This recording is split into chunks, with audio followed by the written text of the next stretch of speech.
Hi, I'm Eric, and I'm a social studies educator, historian, and host of this, the Everything is a Primary Source podcast. I'm also an avid collector of popular culture artifacts.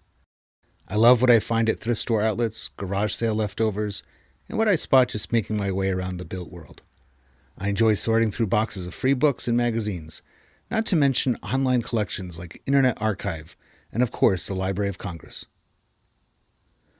But you don't need to spend your time digging through bins or following online rabbit holes to get a look into the past.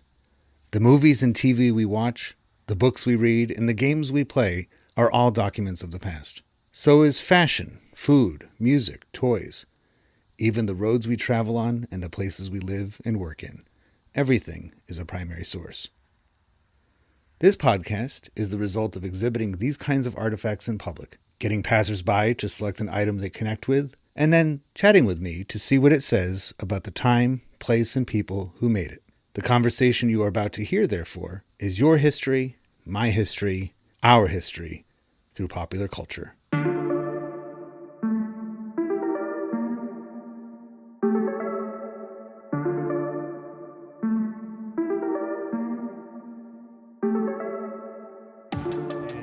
You are representing not only yourself, but Jetpack Comics here at the Woodman Museum. Correct. For the Teenage Mutant Ninja Turtles gallery unveiling. And is this something that on the chart of Teenage Mutant Ninja Turtles importance, or like the timeline of major events in the property's life, do you think this pretty big deal to be incorporated into a museum? I agree. And also in the location where it's from, it's taken a really long time for Dover as a city to recognize that this multi-billion-dollar industry came out from here. Yeah. And to acknowledge it. I think that's very important, and it's very, it's time. Yeah. I remember right around 2020, actually, I went to a screening of the original movie at 3S Art Space in Portsmouth. Oh, yeah. And they had pizza there, of course, and they had Steve Levine. And Steve. He's such a nice guy. He is. And, it came up then. I remember even asking a question of them, like, are they going to memorialize this? Are they going to have some kind of... So just down the street from where we are, there's the actual memorial. There's a sewer cap that they made to look like where the apartment was, where Kevin Eastman and Peter Laird lived. And then down the street, there's a historic marker. And now we're at the museum that represents all of Dover history. And like you said, this is Dover history. I mean, the comic itself has nothing to do with Dover, but No. Do you think... New England, there's a lot of New England influence in there. Yeah.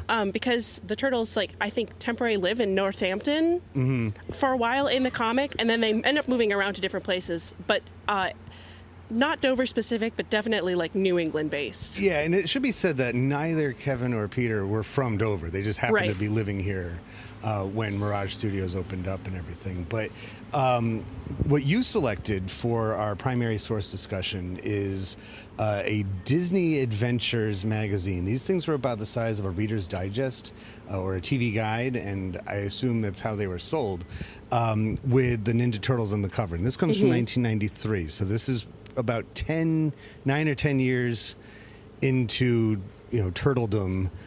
Turtle Mania was in full swing by this point. And the question I chose is, what material is this made from? And what does that tell us about that time period?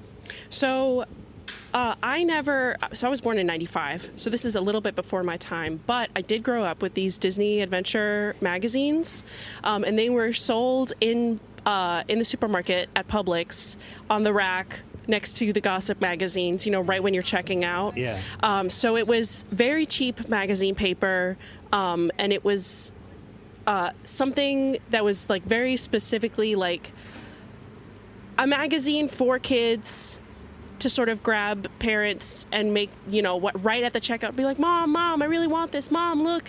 Yeah. It's the Turtles or whoever was on the cover of Disney Adventures. And, I say that, but also they were incredible, and I really loved this format. It was it's it's cheap, glossy magazine paper for kids because kids are going to beat the hell out of it. Yeah. But they're amazing. These magazines are full of different articles, but a lot of comics, a lot of fun facts.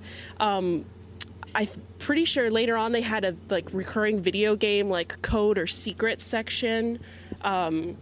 So this particular, not this issue, but these magazines were a very fond memory for me. They are representative for sure of kid culture. Yes. I've done a couple different Disney publications as these podcasts before, and one was from just a few years earlier. They had a more of a book. It wasn't really a magazine, a book of it's called Disney's Yearbook, and it was covering I think 1988 or 87 or something like that, with similar type features, more end of the year type stuff. This is part of that, like you said, it was part of not only kid culture but just everyday American life in the 90s, where I don't think you would find them anywhere else besides a checkout counter. Maybe a subscription. You might have it delivered to your house, get in the mail book. Crazy box, kids like me. And you have a collection, and you could do a lot of stuff with it. Like you said, not only read the articles that are made for you, and be attracted by cover, because Ninja Turtles are not a Disney property then or now. The Nickelodeon, I think, is what has them now. Yes. So it's like Disney is, they're very recognizable logos at the top of just like everything they do, that D that looks like a backwards G kind of thing. Exactly. When I was a kid, I always thought that was a G. I'm like, why is there a G for Disney? Right, me too. And then, Turtles, which in 93, that's after the second movie had come out, and, it's a pretty easy, kids want that. Kids like Turtles. But what could you do after the magazine, after you've read it, you've used the cheat code, you've done everything, what else could you do with that? Using scissors and... Well, so there's a couple things. I kept all of mine. I never gave them away, except my mom probably has by this point. I was someone who was always interested in graphic design, and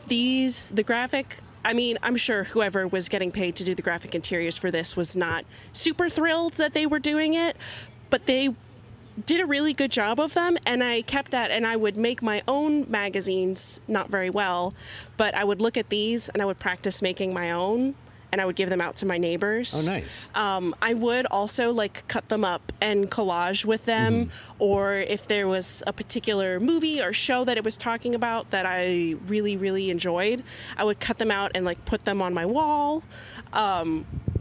So these things are very much, they're not made with the intention of keeping them forever. They're very much made for you to consume very easily, but I sort of love it in that way. Yeah. I always have that kind of dilemma when I get because I was telling you before I hit record, I like to go searching for ephemera, things that might have been forgotten about, but I don't want to forget about them. And if I get a full, complete magazine, I'm like, I don't know if I want to chop this up. I do have a huge collage in my pop shop, and for me, it's if it's already been cut up, then I can go ahead. Then I don't feel bad. But I don't want it to deteriorate, because it's a historic document. Right. Ultimately, when it comes down to it. As a kid, I did not think that way, and as an adult, I do now. Yeah. That being said, I guess it really depends on how. If there's just one thing that I like that's in the magazine piece of ephemera, then I don't feel so bad about cutting up. But if there's multiple articles or different things, actually sort of tangentially related, I'm working on a project right now where I am pulling and scanning all of the old Wizard magazines. Oh, yeah. They had a section called Brutes and Babes, and then they changed it to Basic Training. And it's all art lesson articles from professionals. So I'm pulling those out. I'm pulling the pages out for the purpose of scanning them flat to get a high-res image. And I'm collecting them all together to put into one readable book PDF form. And in that way, I do feel bad about, kind of maligning these Wizard magazines. But in the same way, it's also doing it for the sake of preserving it. Right. And also, there were hundreds of these things, and I know, I personally know that there are people out there who are preserving them in whole. And so it's okay for me sealed in plastic. And exactly. Yeah, if you really, really want to keeping them in the poly bags, the complete one, then it's out there. Right. And I think that's representative of the entire attitude, starting as early as the 90s, maybe even the late 80s, of don't get rid of anything, collectible everything. You know, right. Keeping it in the package. They would have it in the top of the comic or the magazine. Collectible issue. Right. Now, the size of, and I guess now would be a good time to plug the fact that you are a creator yourself. Yes, I am. So, and at the end of this, we'll talk about, you know, where we can find you online and such. But it is, that's part of the legacy of Ninja Turtles for me, is that they did it themselves. They didn't, you know, they made their own company. They, and in just rapid fashion became on the cover of, you know, there's just one of hundreds of magazines that they were on the cover of. Oh, absolutely. You know, and their movies and their, you know, ice cream cones and their everything, Turtles, Turtle Mania. But it all started with two guys with an idea, and they're saying, we're just going to do it ourselves. We're not going to try to sell it to Marvel. We're not going to try to get recognized by DC. We're just going to do it ourselves. Mm-hmm. And you were doing it yourself, too, when you made your own magazines. That was That's such true. you know, you were like, I like this magazine fine, but I want to express my ideas specific to me, and I think it's such a brilliant project for a kid to take on. I think that's so cool. My poor neighbors, they unwillingly ended up they got subscriptions to my computer printout kid clip art magazine. It's so cool, though. I mean, I think those kinds of, you know, clearly you were encouraged, you know, to do that, you know, by somebody or something, inspired. Right. These magazines, these Disney adventures, just like Reader's Digest, just like TV Guide, their small size maybe kept them from putting, you know, like I think about, Wizard definitely did it, and like Tiger Beat and, you know, 16 magazines, they would always have poster inside, you know, full size spread. Which was a big draw as a kid. With the idea that you're going to pull it out and tack it up somewhere. Mm-hmm. Disney Adventures can't do that. No. You know, because even if they had a full page, you know, pull out thing, it'd be still half the size of a postcard. Right. You know, which I like postcards. But yeah, and I would tear out pages and pretend that they were posters. And maybe even put them in your locker. That'd be a good size for that. You know, a regular poster can't fit in a locker and everything. So kids make it work. Yeah, they'll find a way. They will find a way. I got into locker decorating kind of late.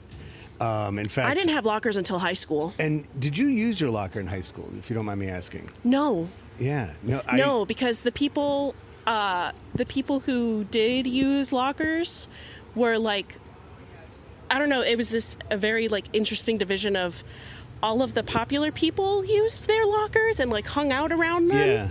Yeah. And also, interestingly, so I grew up in Florida, and my high school was an outdoor, like it wasn't an interior, so the lockers were all outside, like under an awning, but outside.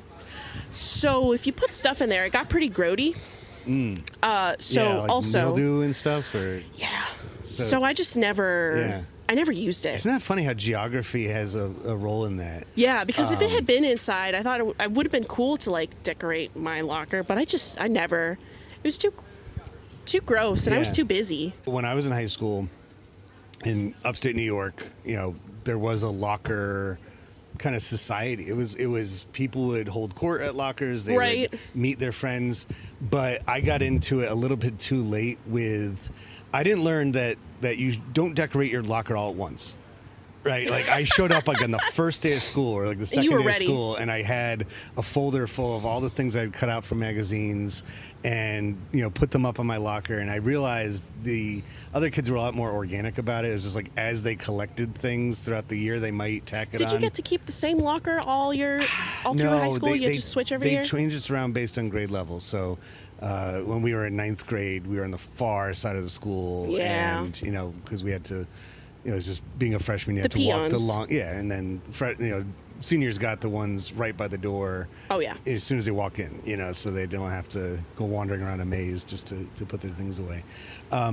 So I think what we can bottom line when it comes to this magazine, the material it's made from is, I mean, kids being incorporated. I mean, it's like Disney knows that kids are going to be with their parents when they go to the grocery store. Yes. Yeah, there's a really good chance. But they also, making publishing magazines for all age groups was a thing. Definitely 70s, 80s, absolutely by the 90s. Like everybody had a magazine for them. And I think it's just I don't want to say brilliant, but it was smart on their part to say, we're going to make it look mostly like what the adults are reading. Oh, yeah. So the kids can feel a little bit more mature. Like the content isn't necessarily adult, but the exterior, the presentation and the effort that was put into it, definitely, it didn't feel like a highlights. Right. And I didn't want, I grew out of highlights very quickly. And I'm assuming that this magazine is more geared towards like the 11, 12-year-old, early teen, late, tweens, I guess, like 9 through 13 is totally what they're going for with this, because they're going to have articles. It's, highlights didn't have articles. It was just, circle what's different in these two pictures. It wasn't really. Not that that's bad. No. But I just grew out of that fast. Yeah, kind of like Ranger Rick was for younger Cub Scouts, and then or kids involved in nature and stuff, and then they had Boys Life. Yeah, Boys Life was for Boy Scouts. Who remembers Boy Life? I was in Cub Scouts for a little while, and they pushed that really, like get your subscription to Boys Life. And I have a few old copies from the '60s, and they're fun. I mean, and they have comics in them too. There's Pee Wee Reese, right? No, Pee Wee something was like the character that he was a Boy Scout, and it was like a monthly comic strip that you would read, and that's actually the only thing I would read in there. I'd go right, just like the Sunday paper. I'd go right for the comics. Exactly. I'm like, I didn't. News. Give me the funnies. Yeah, exactly. I'm like, I'll go right for the stuff. So tell us a little bit about what you create and where people can find you. So I started out a long time ago as a painter, and I've sort of evolved into doing illustration and then comics as well. Right now, I do a lot of exclusive comic book covers with Jetpack, and I also just finished my first 18-page comic book called Bartosaurus Rex. That's going to be coming out at the end of August, beginning of September. And you did everything yourself? Whole shebang. Lettered it, drew it, inked it, put it all together in InDesign, printed it. I mean, I didn't print it myself. Right. Somebody else, thank God, is printing it for me. What would you say is the most critical part of that process? Willpower. Okay, so not the actual, but just kind of pushing through and yeah, because anyone, if you want to draw like someone like George Perez, even then, that takes willpower and years and years and years of practicing. But also, the idea of making a comic book sounds really fun and exciting, but when you're 5, 10 pages in and you've realized what you've done to yourself and you've given yourself a deadline, and you have to stick to it. Yeah. Willpower is what's going to get you through and make that comic get completed. Mm-hmm. And that's truly your number one resource, because anyone can draw. Like anyone can draw a comic at any point. Yeah. It's just a matter of making the art sequential. It's part of the appeal of the art form is exactly you can do it like I did in high school. On the back of my notebook. And, exactly. And, I think it's sad that a lot of people lose that, just the pure joy of making it. Yeah. But I think it's super democratic in that anybody can do it. Anyone. But what you're pointing out is the big difference maker between those who are publishing full comics and those who just have a collection of stuff that they've collected drawings, or like they start something and then they don't finish it, which it is a very hard thing to do, don't get me wrong, but it is the willpower that sets apart the people who make them and continue to make them, and then the people who are just like, I just want to try this out for fun.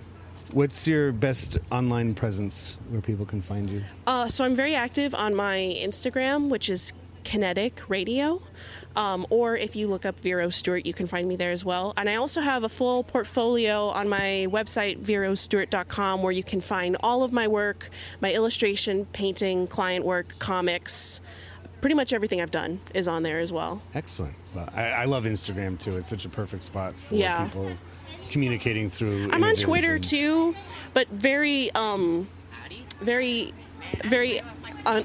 uncomfortably on Twitter. Yeah. Well, I appreciate you so much for coming by. I might have somebody else lined up in a moment, but thank you so much for starting things off today at the Woodman Museum. And I'll find the stop button eventually, but thank you very much. Yeah, thank you.